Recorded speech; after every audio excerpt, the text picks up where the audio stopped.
कल विधानसभा चुनाव के बाद पालक मंत्री एकनाथ जी शिंदे जो गढ़चिरौली और थाने के पालक मंत्री थे उनके ऊपर सवालिया निशान उठाए गए। उन्हें ऐसा बताया गया कि वो क्रॉस वोटिंग किए।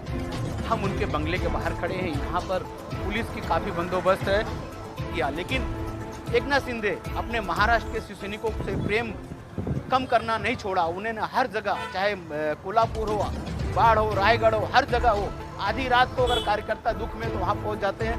हमारे साथ पत्रकार आनंद कामले, हम उनसे जानना चाहेंगे क्या लग रहा है आपको एकनाथ शिंदे जी क्यों नाराज हुए? शिंदे साहब एकदम कड़वट शिवसैनिक है, पक्ष के लिए अपनी जान देने वाले हैं और छोटा से छोटा शिवसैनिक जो है उसके पीछे उसके साथ उसको अपने बच्चे से प्यार देने वाले हैं। अभी कल का जो विधान परिषद का इलेक्शन हुआ उससे शिंदे साहब को दूर रखा गया।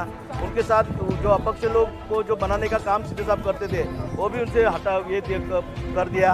उनको जो बजट देना मांगता है वो भी देने से करते थे। और बड़ी बात यह है कि उनका जो नगर विकास मंत्री है, नगर विकास जो खाता है और जो MMRD खाता है उसके अंदर शिवसेना के वरिष्ठ लोग इंटरफेयर करते थे, उनको निर्णय प्रक्रिया में उनको बाधा डालते थे।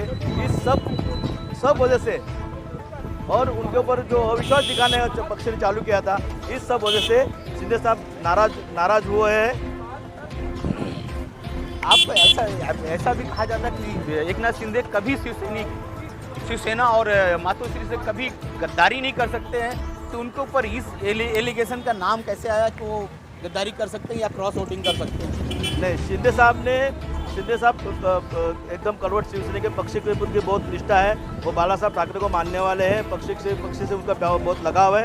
वो कभी क्रॉस वोटिंग कर नहीं सकते। शिंदे साहब ने क्रॉस वोटिंग किया नहीं होगा ऐसा मैं आपको बोल सकता हूँ। मगर उनको जो चाहने वाले लोग हैं वो उनके ऊपर जो अन्याय देख रहे थे, उनको जो निर्णय प्रक्रिया से दूर रखा जाता था, उनको जो चाहने वाले लोग थे उन्होंने क्रॉस वोटिंग की होगी। शिंदे साहब क्रॉस वोटिंग नहीं कर सकते। शिंदे साहब क्रॉस वोटिंग नहीं कर सकते, लेकिन जिस तरह से अब पूरा माहौल खड़ा हुआ कि बीजेपी की ये षड्यंत्र है, बीजेपी ने ये सब किया होगा, क्या आपको लगता है कि ये बीजेपी की चाल है? अभी पॉलिटिक्स में बोल नहीं सकते क्या हो सकता है, मगर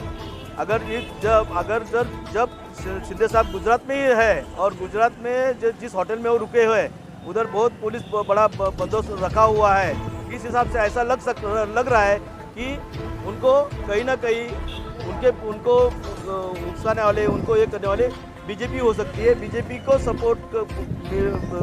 सपोर्ट से ही उन्होंने उनके जो समर्थक है उन्होंने ये पाउल उठाया होगा।